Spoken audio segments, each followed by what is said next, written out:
It's the matter. It's the matter at hand. It's the matter. It's the matter at hand. It's the matter. It's the matter at hand. It's the matter.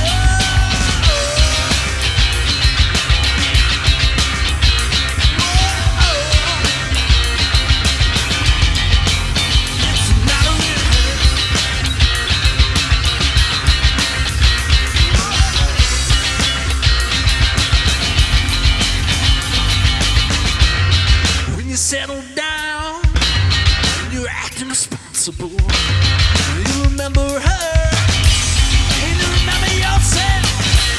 'Cause now's the time, when you press the passion, yeah, now's the time.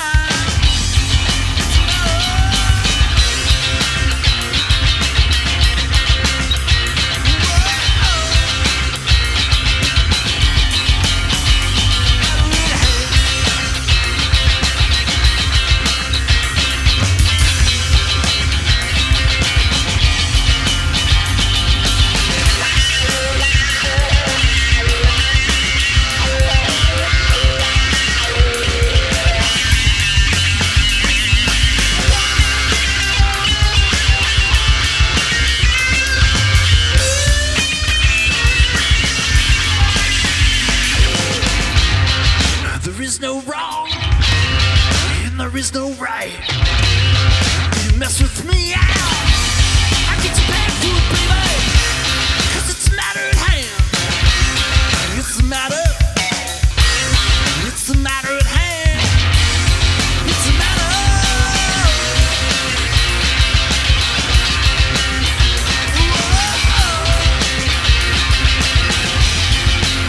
It's a matter at hand.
Once again, you got the right where you want me.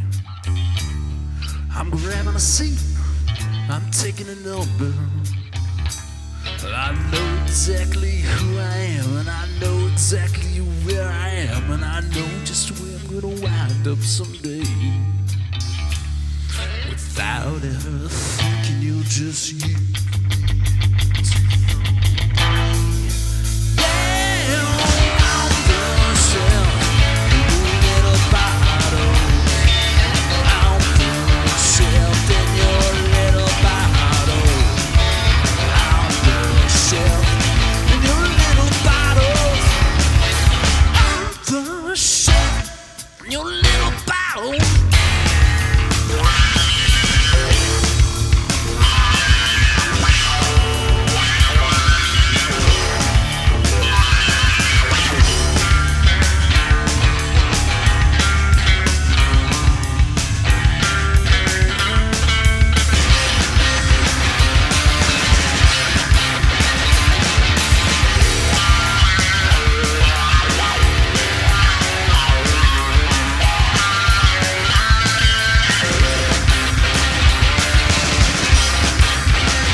Myself in home with one foot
drinking and never gonna see.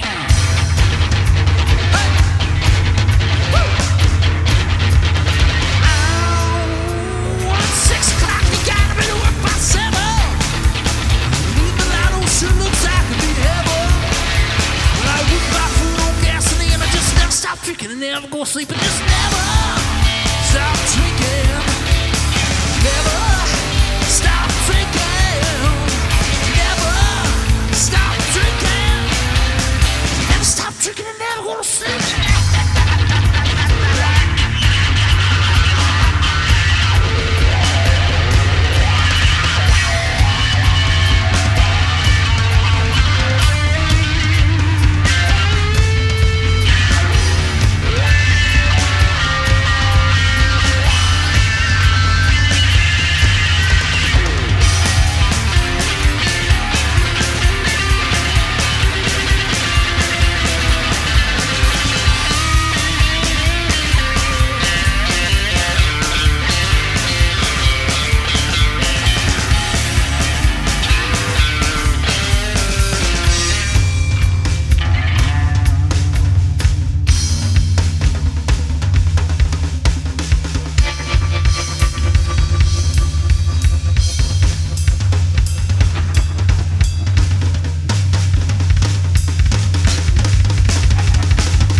Hey, what's up, everybody? Rick Coughlin here for another edition of Grove Sessions, a pandemic edition. I'm here with Las Drogas, and we are sipping on Party in the Back IPA, North Center Brewing Company. You can get in cans. It's a special collaboration beer that the folks at North Center Brewing Company were kind enough to brew for us. And we got to enjoy it over the summer at our Grove Sessions back here in the courtyard. Tons of amazing artists came out and did their thing this summer, pandemic style, socially distanced style. Las Drogas, the band, included, and they're here in the studio today joining us. And I'm super excited to have you guys. So thanks for coming by. Thanks for having us. Thanks for having us. Yeah, for sure. That was a great performance, man. I really dig your sound, and being somebody that's, I know there's this influence in there just because I know you guys and have known you guys for a while, but the whole John Spencer kind of flux comes in there, and I just like that dirty, gritty rock and roll sound. You guys do that really well.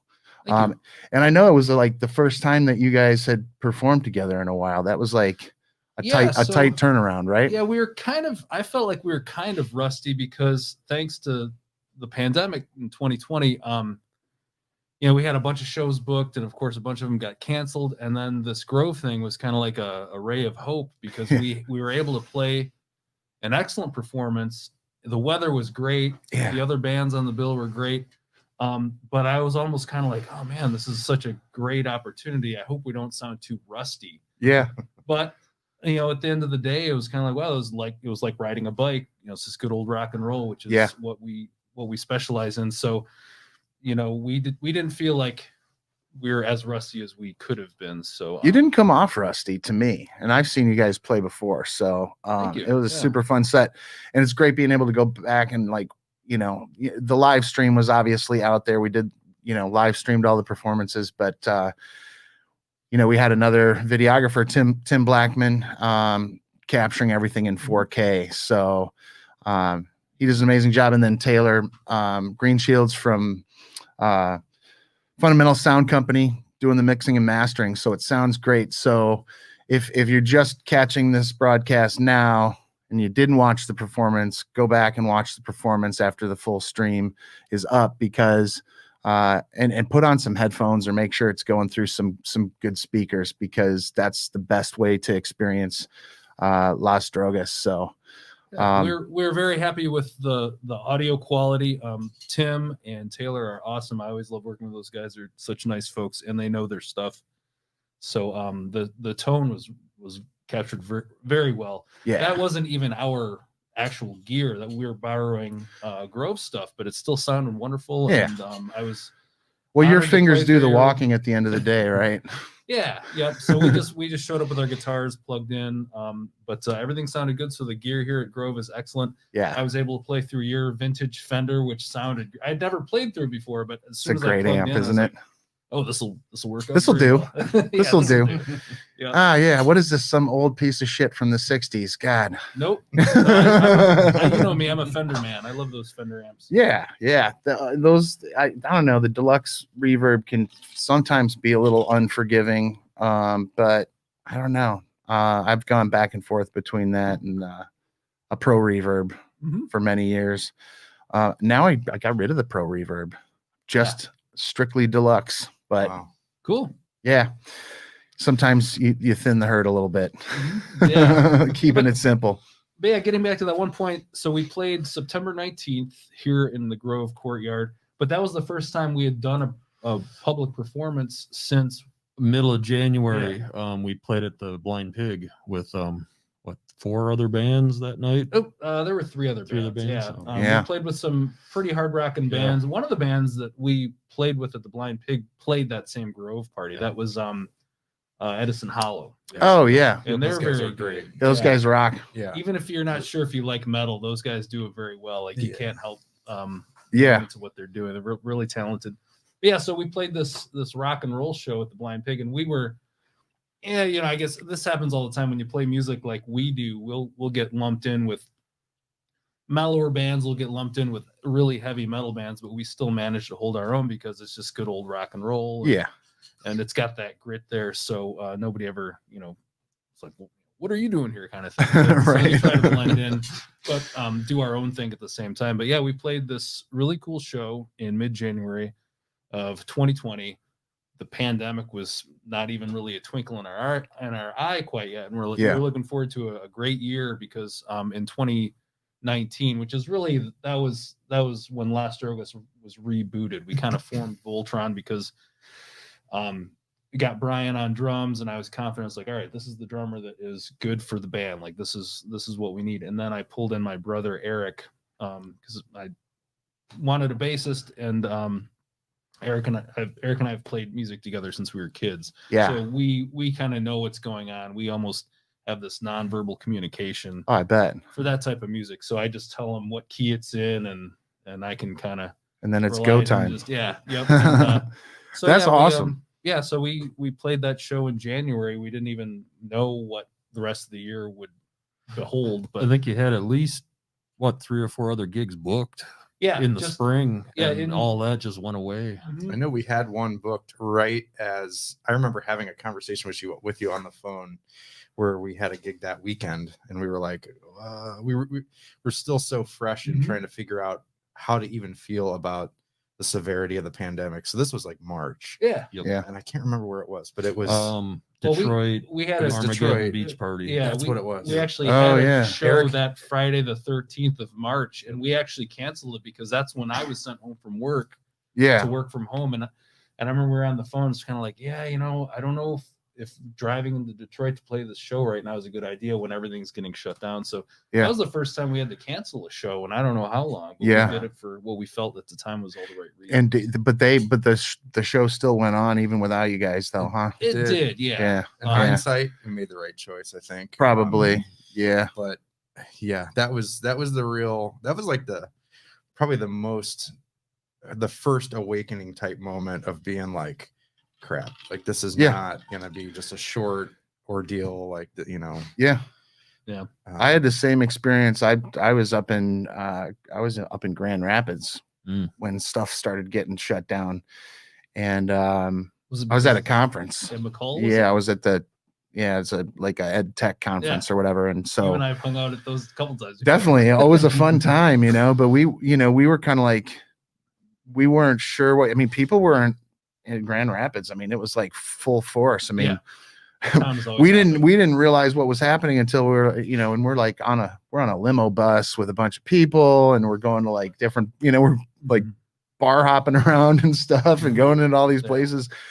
And then like the next day it was like, oh, yep, this is some serious shit. Yeah. We didn't know because we'd never been through it before. That's been the whole weird thing about this whole thing is that almost nobody alive right now has ever been through this. You just see old black and white pictures of people wearing masks, and you're like, okay, well, it was a little different back then. You didn't have certain technologies, but people weren't flying on jet planes all over the place. People weren't packing into rock and roll venues to see shows and stuff. So what I was getting at was 2019 was a really good year for Las Drogas because the band Las Drogas has been around off and on for years. Talk about that a little bit, the history. I will, the entity's been around for a bit, but this I really feel strongly that it was the tail end of 2018. I'd known about Brian. We'd seen each other around town. I'd run into him at the Tap Room's open mic where he would be up there to jam and stuff. Yeah. So, I was looking for that right drummer. And of course, I've tested out many drummers over the years. So once I got Brian in there in the tail end of 2018, we joined and started working through stuff. And then we had a gig within weeks of like me 2 joining. weeks It or was something, Mosquito Fest, right? Or well, we played the played that Ale as House, oh yeah, and that was like maybe as a duet, and that was like maybe after I brought him in 2 weeks before, right? And then we played the fall version of Mosquito Fest, which is Pheasant Fest. That's where we had Eric in there. So we no, I wasn't at Pheasant Fest. I was like right. 2 more gigs later before I started. So I was test driving the configuration, but I was really confident. I was like, all right, Brian's the man. He can like, his style is perfect for this type of music. Yeah, I agree with that. That was sure. the end of 2018, and then 2019 we played 18 shows, which is a lot for a band that was kind of just newly booted.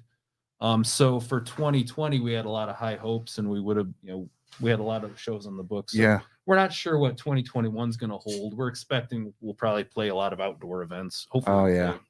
I think that's what it's looking like for sure, which is not a terrible thing either. I mean, there are challenges to playing outdoor shows, obviously, especially when it gets hot, but or rainy, right. And we totally lucked out. I mean, we lucked out with weather this summer. Every time we did the event here, it was gorgeous and it wasn't too hot, and I was like, okay, something's on our side. So I showed up to several of those courtyard shows, and they were highlights of the summer because there's nothing else going on, but it was a safe place, and the courtyard back there is wonderful. And in September, you never know, like the weather starts to get more iffy once you get closer to fall there. And we lucked out in September. That September, it got a little cool at night, but that's nothing you can't deal with. But we were very, very lucky to have a great show for the Equinox party. I mean, I think it's reasonable to say you could, plan a summer around, outdoor shows. I think people are getting better at the whole, like, how do I put on an event in the middle of a pandemic kind of thing, and being creative about, a number of things. So it's like, I think I'm looking forward to it, just because there's not a lot going on right now. Although people are creating, I mean, I think you guys were talking before we went live that there is some recordings. There's some stuff. There's some mixing Yeah. going on. There's Yep. something in the works. Can you guys talk about that a little bit? Yeah, because 2019 was such a good year for us. We really we were firing on all cylinders. We felt like we were more or less a well-oiled machine. So I've got a project studio in my basement. It's it's a rehearsal studio, but I can easily set up the mics and stuff. And I was like, well, let's record over the holiday break of 2019. So Las Drogas, we were all down there. We started tracking, and then I was planning on like a spring release, but of course the pandemic happened. Right. So that kind of like changed everything, and I started dragging my feet. So we are putting the finishing touches on the recording that we started like a year ago now. Yeah. But I just have to do the final mixing and so forth. But So we can look forward to a release spring 2021. Yes. Yep. Cool. Yeah. So we just went and recorded a bunch of old stuff and some new stuff too. We must have recorded 20 tunes. We're just like Something like that, yeah. Oh, nice. Yeah, when you have your own space like that, you Yeah. can just kind of like let her rip. And we recorded everything live, and then I went back and overdubbed the guitar and vocals and some other things. But it was how it is, like you start from the foundation up. So That's the way I like to just do get it the too. good drum takes, and Yep. Brian was able to nail everything really quickly. A lot of the stuff was first, second take, Awesome. which is always a good feeling to have. Oh, when you man. go in and For sure. hit it. If I ever get to a fourth take, I start getting real upset. Just get in your own head. And then, Yeah. It's like, okay, I've literally played this song, 50 times before, but now that I have a microphone and somebody hit the recording button, I'm gonna fuck everything up. I've done a lot of recording and produced stuff and produce other people's stuff too. And I have this unwritten rule of 3. Right. It's like, even if the first take is awesome, sometimes it's good to get 2 or 3 takes just to say you've got 3 takes and you pick the best one. But also, with that being said, if it's kind of like if they're not nailing it within the first 3 or 4 takes, then it's best to almost like take a break and come back to it. Yeah. Then, Or move on to something else. And the splitting of hairs can be pretty tedious, and then the magic starts to diminish. So yeah, and then it's that's no what I call fun the for rule of anybody, 3. right? Like everybody's just feeling like tense and like Yeah.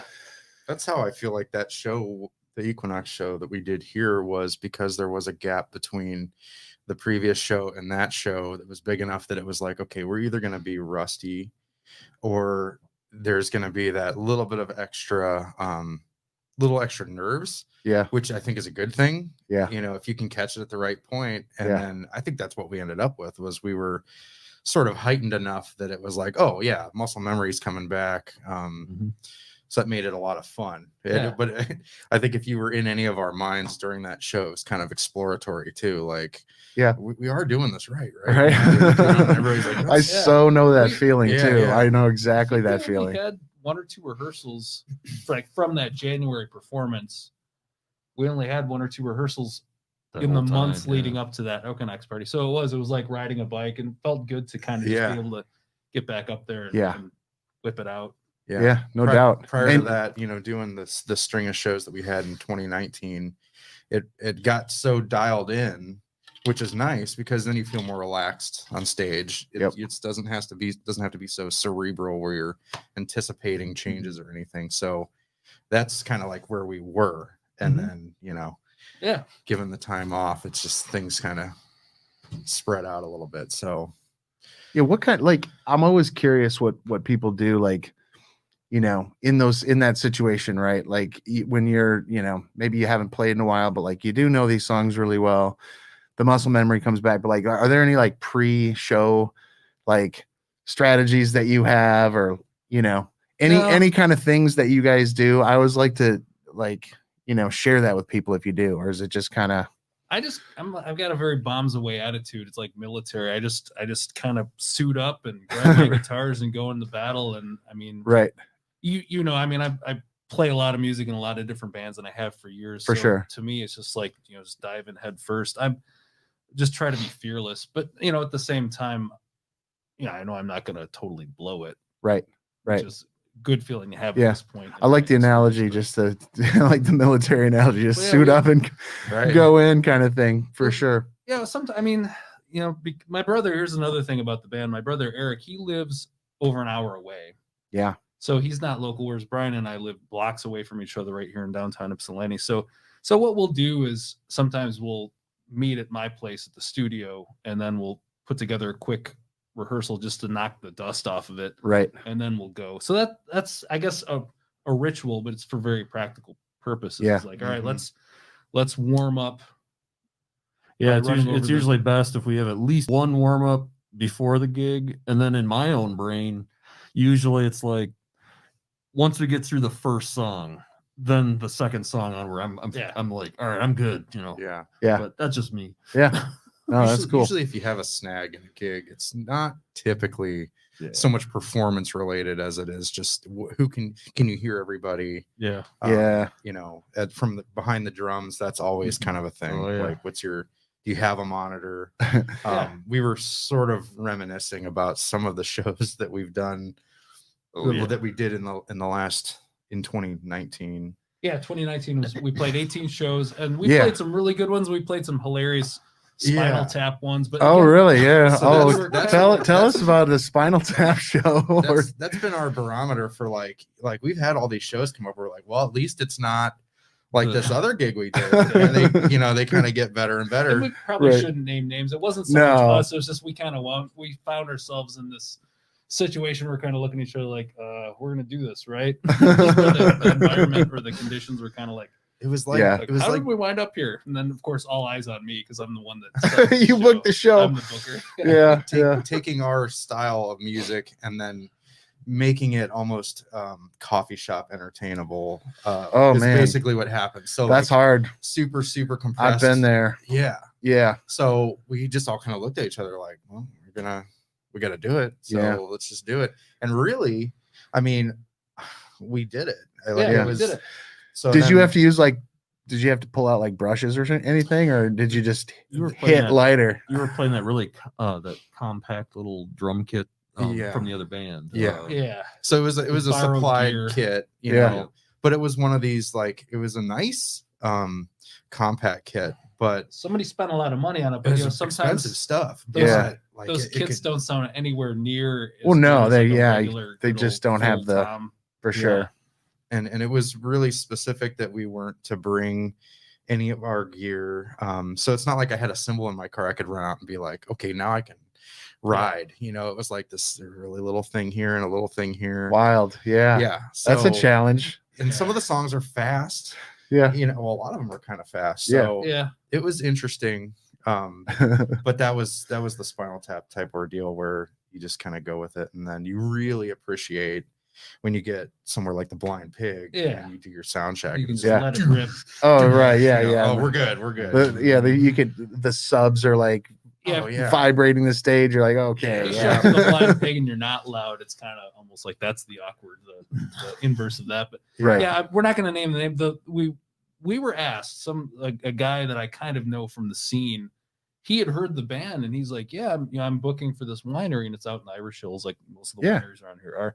He's like, I'd love it if you came out there. I was like, well, are you sure? I mean, if you listen to our music, and I sent him the music, he's like, yeah, come on out. And I was like, all right, okay. Yeah. So we wind up at this winery, this beautiful countryside of the Irish Hills. Nice place. Yeah, the winery was great. The beer and wine was delicious and all of that, but we show up and the band has to play in this like little tiny corner and it was one of those pancake drum sets where the bass drum was like this. Oh wow. It was like a head. Basically. Okay. Yeah. Wild. And then I brought my little Fender Princeton, which is I think the area we had to play in was about the size of this table. Yeah. like no joke. I've done that. Plus or minus. Been there. And then we're getting these older like winery crowds coming and going, and sure. It wasn't a normal gig. People weren't paying ticket price to see a rock band, but we were the entertainment. Yep. And it turned out well, and people were liking it, but it was hilarious because we're playing these rocking out tunes, but at a very like coffee shop. It was like coffee shop kind of vibe. That's awesome. But we had a good time. That's almost like kind of like reality show. Like you could have like where you throw bands into like these really challenging situations and just see how they do. That's a great idea. Right? I would love to see That'd be awesome. After the show, we all turned to each other and said, well, Yeah, we could do that show. We can do any show. That's Exactly. right. Yeah. that was our model for the Yeah.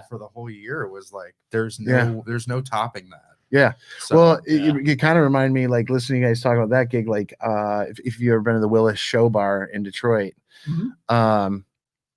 that stage is really small. yeah, And if you've got 5-6 people and then you're just crammed in there and it's a really narrow room and they mic everything. yeah, So it's like you can't be, and you're behind the bar too. Mm. So like the bartenders are walking in front of you and you're like, and you're playing and like people are watching you in that room because that's what people go there to do. And it's those gigs are hard when you're almost like- used to being at a certain decibel level. Yeah. It's like that listening room thing that's come back in Yeah. popularity in a lot of ways. Mhm. Like, the arc. I mean, you really have to, you cannot hit a wrong note because it'll be like, Yeah, right. The record stops. Yeah. And people are like, "Oh no, what? Oh, there we go. There you go. There's that." Crickets. Well, the other funny thing about that particular winery show was the front entrance to the place was right next to where we were playing. yeah. The front door. I I mean, mean, it was literally like right next to. Yeah. As people were open, Yeah. the first thing you saw could was hear the my door butt creaking. because I was like, Oh, I was wow. playing right there, Right. and they were coming in. I was turning around. I was like, oh, welcome. Right, I was right. practically the door. You're guy. passing out like wine samples. Yeah. Like I was doorman and frontman. you did hold the door, I think. Yeah. For a couple. It's like Yep, part yeah. of in some ways, like when you're playing a gig like that and you're kind of stressed a little bit because you're doing something that you didn't expect to be doing exactly, and then like in hindsight you're like, yeah, like you guys said, if we can do that, if we can pull that gig off, we can do just about any gig. Yeah. At this point in my life? I mean, I've had so many Spinal Tap moments, and I've had a lot of great experience, like that were the opposite of Spinal Tap too. So I mean, I just laugh at it. I mean, I'm glad that we still wind up in a situation like that once in a while, as Right. long as it's not a complete train wreck. Yeah. But I mean, Yeah. everything went as planned. It was just kind of hilarious to look back on. But yeah, so that was 2019 where we were a new band again, and all new members and Well, all except for you. Right. Kyle's the core member. But we were saying yes to pretty much any show that seemed to make sense. So we want to play Yeah. 19 shows. And this 2020, we were going to say, okay, we did a lot in 2019. Let's just play one really quality show per month. And, Yeah. Kind of a less is more thing. But then we all know what happened there. But Yeah. So we had a really good, I guess, first run there. And we played some festivals and we played some little intimate shows and stuff, and it was quite a nice spectrum of different experiences, and we could really tell that we could really gel. That one show, could just show that up one show in and the know it- basement at Oh yeah. that It's right up the road. local venue here. Yeah. Yeah, we played a house show. It's a It was, house party. as far as house like basement shows go, it was really well done. I mean, they had a Yeah. little stage and a decent PA system. They had even a green room and stuff, and that Nice. worked out really well. But it was another Spinal Tap Yep. moment where kind of like we don't really care. Yeah. We're like, well, let's just go up there and do our thing. We don't really have to, stress out to it. And Mhm. it wound up being a really fun. Oh yeah. Yeah. It was definitely fun, but it's definitely one of those. You just tuck it back in the Right. in the memory banks. Like yes, Yeah. House shows and it can makes you be appreciate the bigger shows even more. no doubt. But you're asking about rituals and stuff. I mean, there were shows where we just all showed up at the show. There was no pre-rehearsal or pre-powwow or anything, and Yeah. and we still just showed up, and we're not like Guns N' Roses or anything like that. It's a train wreck. Like, well, who's gonna show up late and how Right. late? We're gonna be sober. And, like at this Right. point in our lives, we, like I said, we're pretty military about it. It's like, Yeah. be here at this time. We play at this time. Load in, load out. So it's all very, I don't want to say like mechanical and all that, but I mean, it's kind of nice to have a crew, a team that you can rely on to It's huge. show up, Yeah. Yeah. and do it. But at the same time, Credit to have fun, Brian. too. Brian is like the best, most punctual drummer Kyle and I have ever worked with. That's awesome. Yeah, and Kyle and I played in other bands for 20 years, and all those drummers Oh, had Lord, various levels of talent and stuff, and they were always late. And Yeah. Brian's like the best with showing up on time. Yeah. Yeah, like Gotta show they up may on or time may to not the have a gig. car.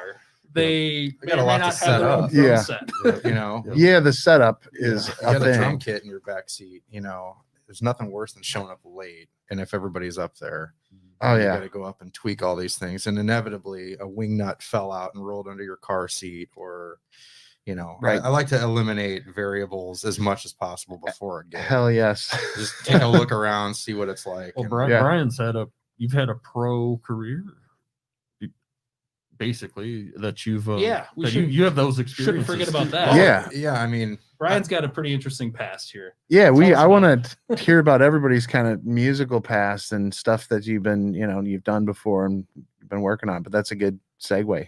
yeah, I mean, I lived in Ohio before living in Michigan, and started with bands like a lot of people did when you were 12, 13 years old. And, I had a keyboard, always wanted drums, and then eventually bought drums. And I feel like it's just been nonstop ever since then.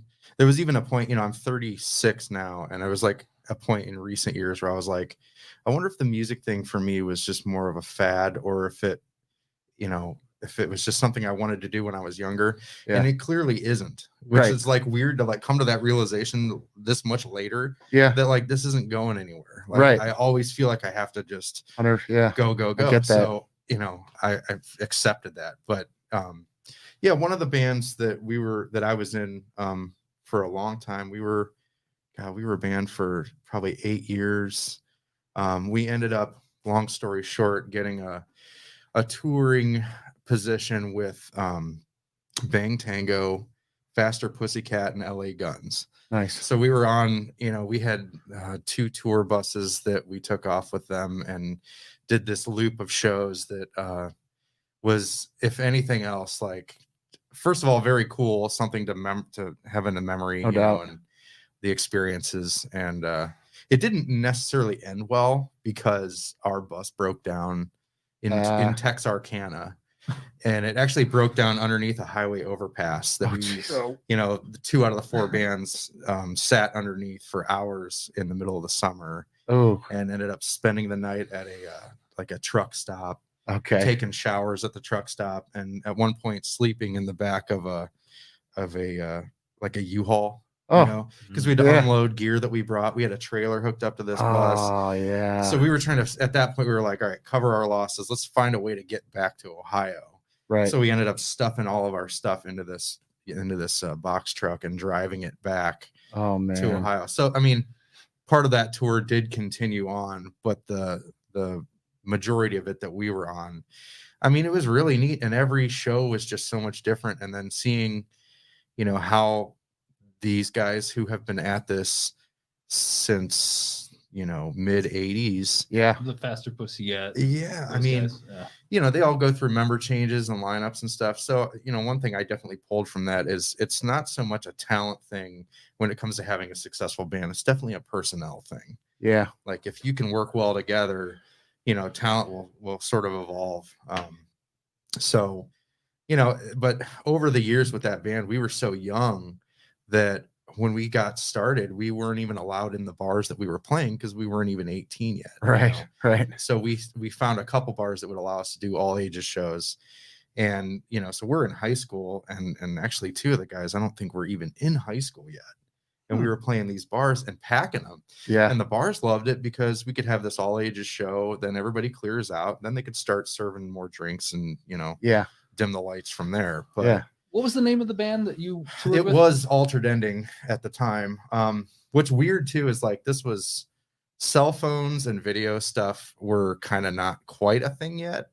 So there are some videos floating around out there in the ether that you can find of various places we went, and we documented a lot of stuff too. But And what year was this when you were the touring? first tour was like 07.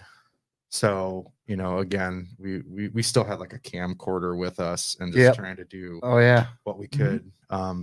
We didn't have 4K cameras in our pockets back then. That's for sure. And we played a Rocklahoma, the Rocklahoma Festival, which That's like the big hair metal festival for anything after the year 2000. Like, you've heard of Rocklahoma. Oh yeah. That's like where all like the Skid Row and like, that'd be awesome to play that. For sure. I have pictures. Twisted Sister might show up or something. We had Sebastian Bach was there, and I'd love to party with Sebastian Bach. Right. we were in a tent with him behind all the buses, and kind of got to be around him, and he was calling it Bocklahoma, and he had a great show. But you know, that was like, I think that was the first Rocklahoma festival they ever threw. So if you Wikipedia it does say, I think it was 07. That was the year we were there. We're listed in the bands. Nice. So I can at least back that up. But it's funny when people ask about that little chapter of my life in any point, you know, it's like, I've got this and this and this and this, but it's not like nowadays where you're just like, yeah, just go on our YouTube and we have this, you know, all this documentation. So, yeah, but so much has changed in that way. yeah. That So was only like 12, 13 years ago. I know. Yeah. It's nuts. And now, you know, so then moving up here, it was like, what I was really happy about with Ypsi is the fact that it took no time at all before I was involved in something, whether it was just jams or little things here and there, and then they just kind of start to compile. Yeah. And you know, so it's there's a lot of musicians around here. Yeah. Really, I mean, and it's been that way for as long as I can remember, but It's a great little haven for artists. Yeah. And especially if you're a musician, it's a cozy little scene, and there's not much infighting or anything. There's no unhealthy competition or anything like that. It's really good. No. Yeah. So I run into Brian up at the tap room, which is one of our local, it's like our local watering hole. It's the old bar in town. We still have some live music and stuff. And I don't know how it came up, but I remember because of another band I was in at the time, we were looking for a drummer. And that's where we kind of made that connection. But it wasn't until like 2 or 3 years later that I knew that you were a drummer, and I needed a drummer for Las Drogas, because the other band, I'm not going to mention their name, but that had come to pass. Yeah. So so Brian, very unassuming, humble fellow. He shows up. He's got the gear. He's got the car. He's comfortable. He's on the car. Check. Can you play? He's great, easy to get check. along with. He puts up with our weird antics. It's like, right. It's like after all these years of playing in bands, paying your dues with like flaky drummers and stuff, like we finally get Brian, and that's where I knew I was like, all right, 2019, we can say yes to all these shows. They all went very well. Yeah. We played, like I said, festivals on big stages with great sound and lots of people, and then we played these winery shows or house with tiny drums. And it all worked out. It's like, all right, cool. So I know we have to work with you. We got a great crew. All the music's gelling. So that's why I decided to do the recording, and the plan for the future, whatever the future holds, is get this recording out and really tighten down the screws on our promotion and online presence, and like have the good new recordings, and then hopefully we'll be able to get back into playing some festivals and stuff. And we love playing in our own backyard, which is Ypsilanti. It's just a very comfortable, cozy place to just drive down the street and play a really cool show. It is. My plan is I would like us to spread out around the state and play some of those festivals and some better venues that are. Yeah, you got to, and you have to do that. I think a lot of groups can kind of start to shoot themselves in the foot a little bit just by playing in town all the time, because then it's like, oh yeah, those guys are always playing, I'll just catch them next time, kind of thing. And you gotta be willing to travel, in some concentric circles, and then who knows, eventually do a tour or something. But you can't tour until you got fans there. Yeah. And Ypsi's a good location because it's not far from Detroit. It's not terribly far from Lansing, Flint, or even Grand Rapids is only a couple hours away. And then of course Kalamazoo's got some good stuff. Yep. And Toledo's not far. And it's not crazy even to go to Chicago. You know. Yeah. Yep. You could do that. You could do that in a day if you had to.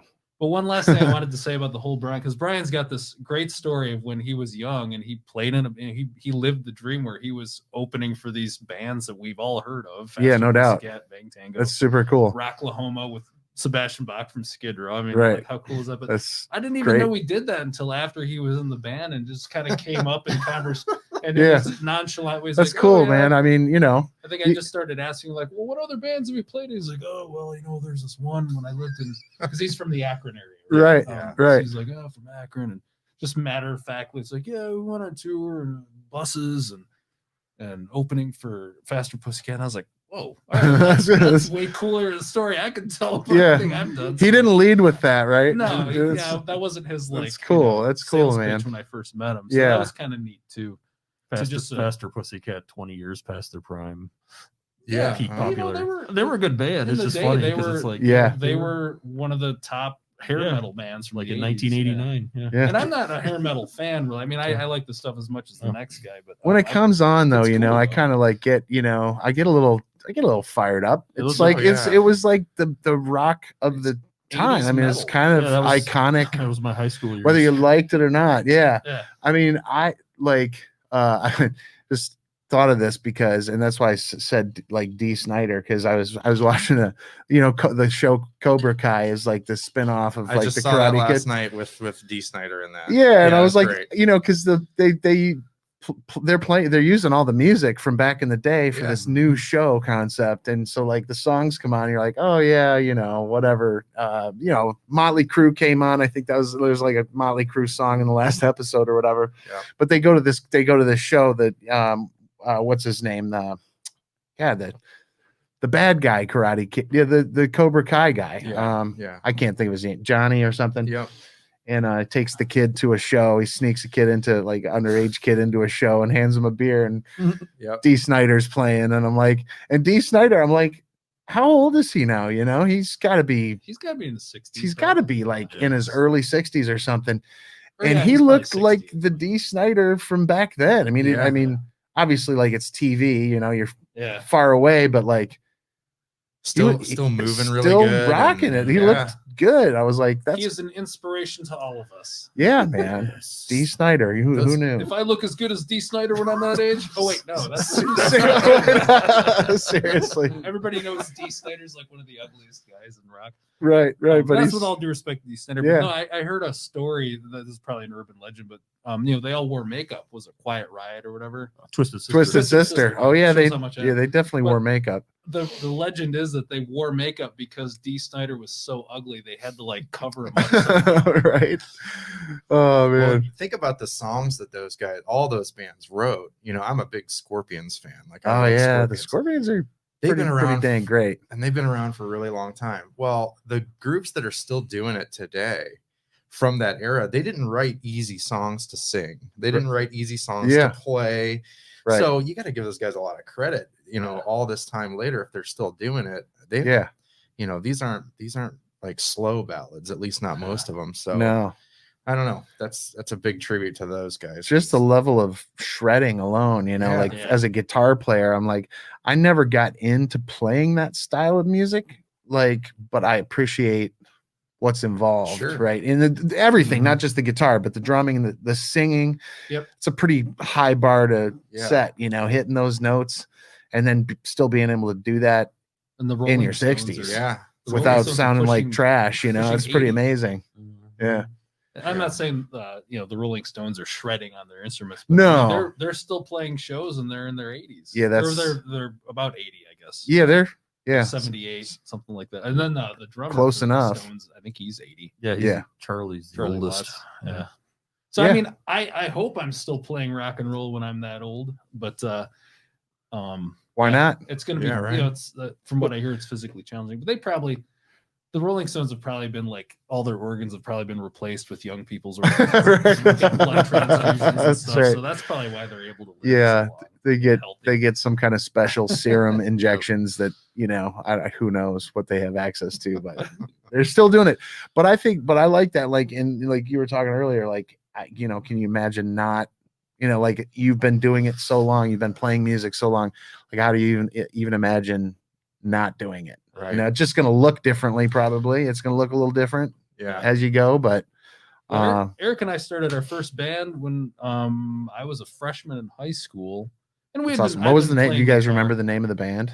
Oh yeah, still got a bumper sticker on the back of my truck. Nice. It's pretty crusty looking, but the band name was Sin Embargo. Oh, that's right. Okay, I know Yeah. that. Yep. Sin Embargo. So we formed this band when we were kids, and we actually 1992. technically we're still around because we still play a show once in a while. We didn't play one last year, but we're still the drummer in that band is one of our best friends. We all stood up in each other's. That's cool that you weddings. guys still like know the songs and can Yeah, but, pull them back out like that. That's Yep. fun. But that's so Eric and I have been playing music for so long, and when I was shopping for a bassist for Las Drogas, I was like, man, it would be really cool because Eric hadn't been playing music as much, and I knew he missed it, and I knew that if I hire him, I know what I'm getting, and we Totally. get along so well. So I mean, because when you hire some bassist off the street, you don't know what you're going to get. Mhm. Yeah. So at least, so I was like, well, this is a sure shot. He's reliable. He's a good bassist. We get along. We can, it's like more bonding time for us as brothers. I think It's that's awesome. really I worked out. love the family band connection kind of thing, because I mean it could go either way. Like it's like I think like how many Oasis. right Yeah. Oasis, the Robinson brothers, Black Crows. the For us, Black it's- Crows. I mean yeah. we could find all like the train wrecks of like playing with brothers, but then there's a lot of there's like the Avett brothers who are actually brothers, and they do their thing. And so I think it's really cool that you guys have that connection too. It's worked out well for us. I mean, like I said, it gives us a chance to hang out more and work together more. And I think it's kept us closer over the years. Just having that musical bond, and then even when we get together for family get-togethers and stuff, we have that much more to talk about and laugh about, and plan about, and so forth. Because so like in your family is like from a music standpoint, were you guys kind of the musicians, or are there other people like or like if at a family gathering are people like, oh, you guys are musicians, come on, entertain us? Like Well, there's that does happen. It's kind of an interesting. Our dad played bagpipes in the Flint Pipe Band back in the 1950s. I didn't know that. I've known Kyle for a long time. So I didn't know the that. funny thing is, he thought our music, he called it train wreck music. right. That was always funny. But he used to, he would joke about it. Yeah, he joked, but he never discouraged us. That's cool. Our parents weren't like full-blown musicians, but Yeah, they were music dabbled, lovers, and they had yeah. a very open mind, Yep. and they listened to a lot of And then different our types of mom- music, everything from Our mom sang in high school, and she played violin when she was in Okay. high school. Yeah, and she did some piano along saying the way. appreciation Yeah, for so what you guys were doing. dabbled and stuff. Yeah. And then we didn't really come from a musical Yeah. family, but we did have some cousins that came. Yeah, our, very musical. on our mom's side of the family, there's a whole bunch of her cousins and their kids that have been, they were all growing up in the 70s, classic rock Oh, yeah. era. So Yeah. a lot of those guys played We've guitar, done- played bass, drums, they had their own bands on the east side of Detroit, and they rocked out, in the 70s and the 80s. That was and inspirational 90s. to us as And- kids. Oh, to for just sure. See them like, well, cool. Our cousins are these really cool people, and so I think that kind of planted a seed for me. Yeah, Kyle, Yeah. You're just telling me over Christmas, our one Yeah, great aunt and uncle's house, and when you were a little kid, you were down in their basement at one of the family get-togethers way back when, and yeah. you stumbled across their I can jam actually room. pinpoint the seeds that led me to where I'm at now with guitar.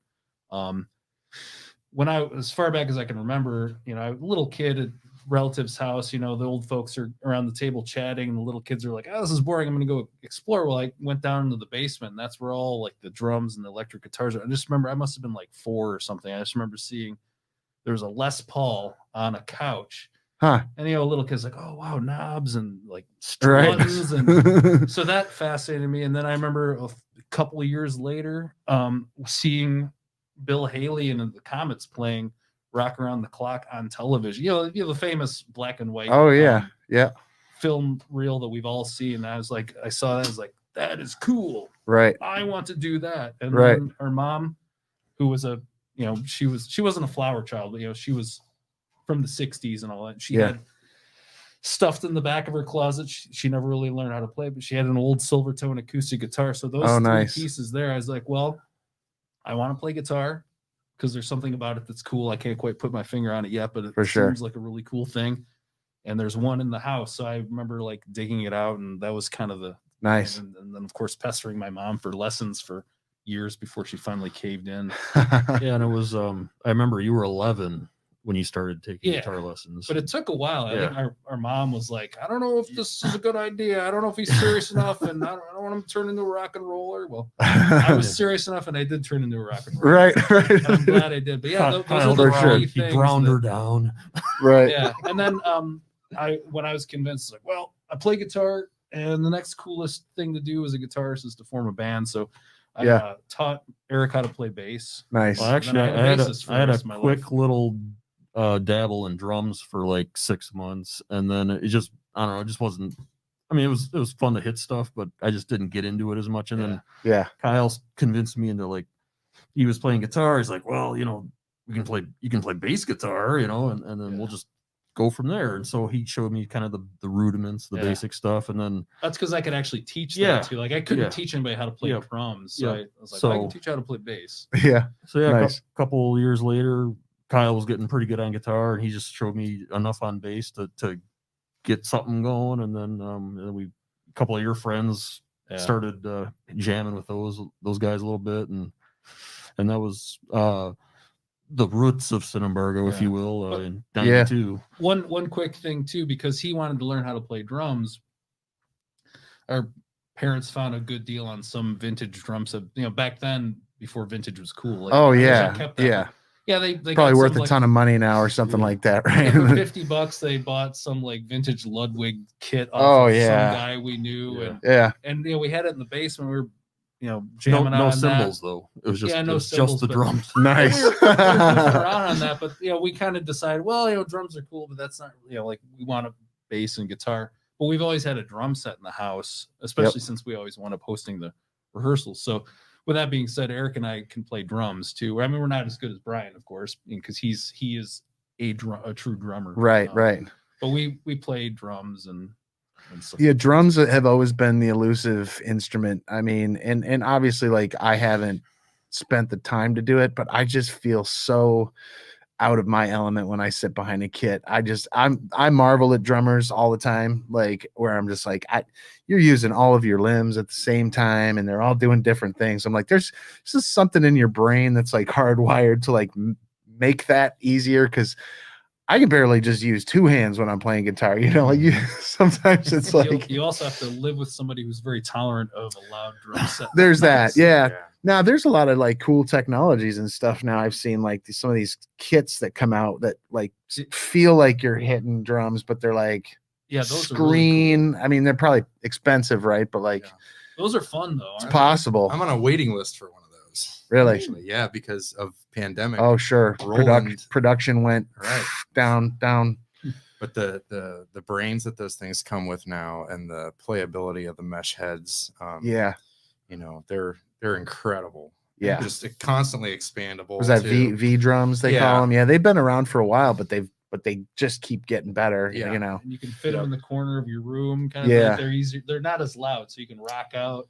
Doesn't take up as much space. And I just want them for rehearsal in quiet scenarios, and for some tracking. Like if you're just demoing ideas, Yeah. especially during a pandemic, this is when I thought, there'd be something nice to have now. But you just to be able to somebody shoots you a riff, and it's via email or whatever. Right. I can just put it right in my thing and plug the kit in plug and and play. Yeah, that's cool. Send them back a loop of drums, and you can build tons of music Yeah. that way. I have friends in Ohio that send me riffs all the time, and it just eats me up because I can't. I've sent them tracks back, but I would go to my spot and mic the kit. Right. And of course, down the road, find out that mic wasn't working, or the room, it was a police car in the background or Right. something. Right. So, it gets frustrating. It'd just be so Yeah. much easier to just. Yeah, the know. technology side of it is pretty cool. Yeah, that's another cool thing with Brian too. He's got studio experience. He does his own recordings. Yeah. and, As you said, you all mentioned that. keyboard too, right? So Mhm.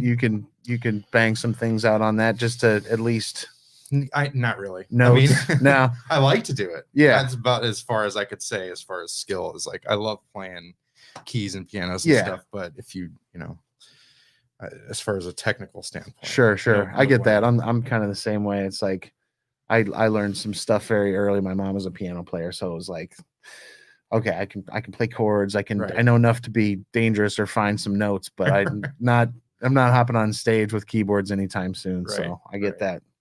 that.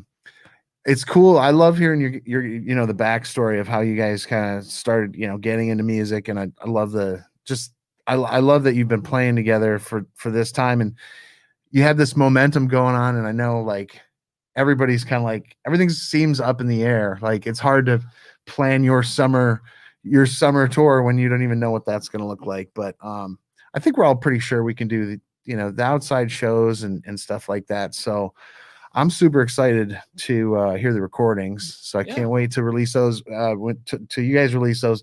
Make sure you let us know so we can also share on our network. We always like to do that. Yep, it'll be on Spotify and all that stuff. So we'll share all that information. And And we are spending this downtime from live shows with a focus on the studio recordings and getting some of our other promotional. I mean, what else are you going to do musically No if doubt, you're not doing that? I mean, it's you know, we're kind of in the same boat. We're just writing new stuff and you know, bouncing ideas around and you know, getting together as much as we can. It's hard sometimes because obviously, you know, we want to do it safely, but we're doing it, and I'm glad you guys are doing it too. It's I'm looking forward to seeing you guys play again in the summer. I definitely enjoyed that performance. You know, there are uncertain things, but like, what do you guys think is most certain? Either not necessarily for the project, but just in general. Well, I'm certain that we'll stick together as a band, hopefully for a long time, and you know, we'll get back out on the road playing and all of that. And I'm sure things will just get smoother. Like I said, we were just kind of getting started, and things are going really well, and they're still going well. We're just kind of on a break right now. They're going well differently. But you know, I mean, a lot of people complain about 2020, and I mean, I think 2020 still was a beautiful year in a lot of ways. Yeah, the pandemic was unfortunate, but I don't think that's any excuse to, you know, like, you know, say that it ruined your life. I mean, for me anyway, I know that's kind of a bold thing to say because I know some people's really ruined their situation, but I think a lot of silver linings can be found in a situation like this. And you know, they say after the dark ages, there was the Renaissance, and I'm hoping that something like that happens for artists everywhere, but especially artists around here in our scene. So like you said, people get creative. It's like, okay, you know, people must create.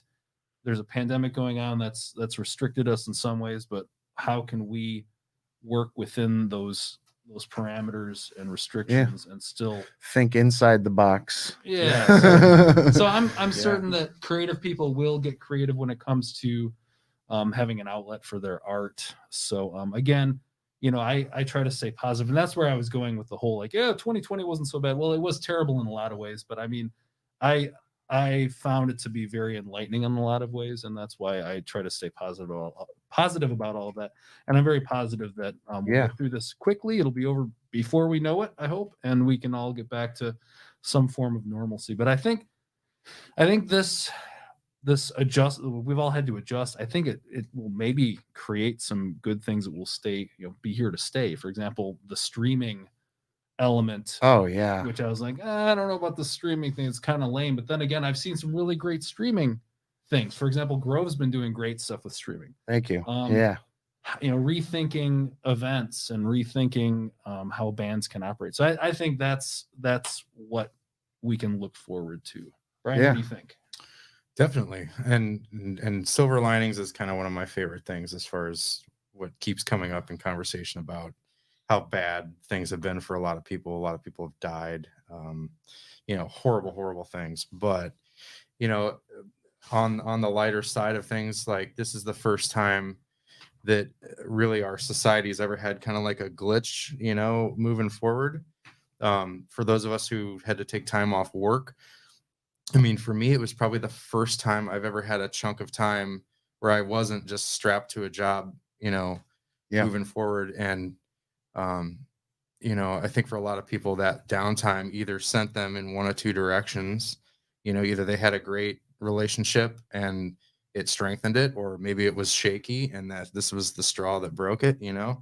So, you know, if you look at it like that, it's, you know, there's blooming flowers all over the place as far as that goes. And creative people, they have had to do other things to keep that emotion going. So, you know, I think it's just not easy to share it with everybody right now, but when it does happen, I mean, the idea of like watching concerts online is something I've done in the shutdown, and it's like you really do get that feeling like, God, I wish.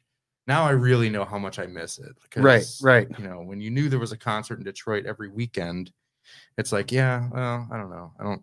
My toe hurts. So I'm not going my toe hurts. So totally.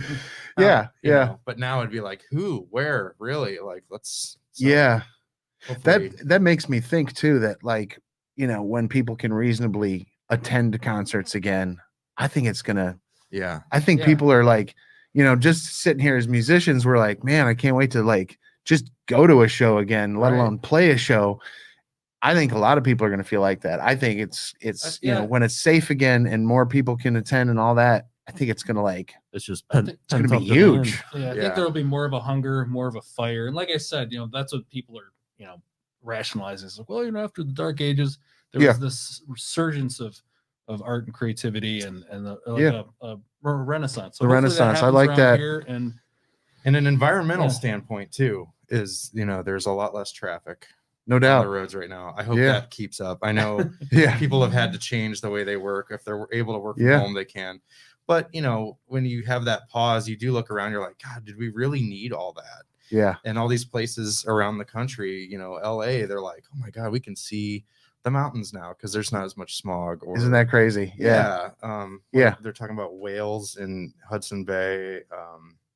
whales in Lake Michigan. Whatever. Yeah, I mean, there's going to be impacts that we're underestimating right now that I think we're going to see. Yeah. So hopefully people find ways to streamline, and make, easier on the environment to do their jobs. That's a good point for Yeah. sure. Yeah. So that's another one of those things you got to consider that could shape the way we do things moving forward. Yeah, I think you're right. I think it has. I think it's going to continue to shape things. I think we're never quite going back to the way things were, especially now that people realize, oh, I can be productive and get all this work done. I don't need this giant skyscraper. Yeah. I feel bad for there's the real estate industry there with that kind of thing and big office buildings and stuff. And I think people will come back to some degree, but I think it'll be more flexible in the future. I'm hopeful, and it's a really good point. We like clean air. Yeah. We're like whales. Yeah. What do you Yeah. think? It's a good question. I guess it's kind of a blessing in disguise. I've actually continued working this entire time at my job, and it's kind of, it did give me a little bit of I guess more self-reflection time, and then it does make me appreciate the band more. Like it was like, 2019 we played a lot of gigs, that was great and all, but it was pretty bang it through really Mhm. fast. Oh yeah, 2020 it was like A lot of work. yeah, it is a lot of work. Step back a little bit and kind of just allow time to be able to see things in a little different angle. Mm-hmm. Appreciate family time a little bit more. Yeah. I don't know if my wife and daughter think the same way, but I'm sure they do on some level. But Yeah. so it's kind of like a double-edged sword in some ways, but also the other, you're still able to find some benefits to, like, just being able to stop back and take an extra breath for maybe like we've never been able to do before. A good reset for society, and I hope it does reset and people develop more of an appreciation for the things we were deprived of. Yep. It shows us patience and so forth, and Mhm. hopefully everybody will want to consume live music when the time is right again. Yeah, I think that because live music is a big part of our lives. I mean, we're all musicians and we're all performers. not able to do it very much right now. So I think people will. I think people are missing it for sure. Even non-musicians, music fans in general. So I know I'm looking forward to that. I'm looking forward to the summer. I think we'll be able to do some things and like really appreciate that again this summer. But yeah. Well, Las Drogas, thank you guys for coming by. Thanks, Rick. Thank you. And taking the time out of your Saturday to do this. It was super nice to see you guys. And if you guys haven't seen the performance that aired just before this interview, definitely go back and check it out. And if somebody wants to keep an eye on, follow, listen to, where should people be going to do that? Las Drogas is easily found online, but you have to be a little careful because the wording, it's a Spanish word. But if you type in Las Drogas Ypsilanti or even just Las Drogas Rock, you'll find all of our information. We've got a lot of videos on YouTube. We've got Bandcamp. Las Drogas Ipsy is their Bandcamp handle. Cool. Yeah, we'll and- post that in the chat. Yep, and Spotify. yep, we're on Spotify and all that. So what we'll do is we'll get you that information so you can put it. Yeah, we'll Put it in we'll there, and we'll then- throw it up. Make sure people have the resources to Yeah. check out all your music. Check out the performance, and we've got some more Grove sessions coming up in the following weeks. So look out for that. We'll be announcing those soon. And thanks again, guys. Appreciate Thanks, it. Rick. Thank you. Thank you. Thanks, Grove.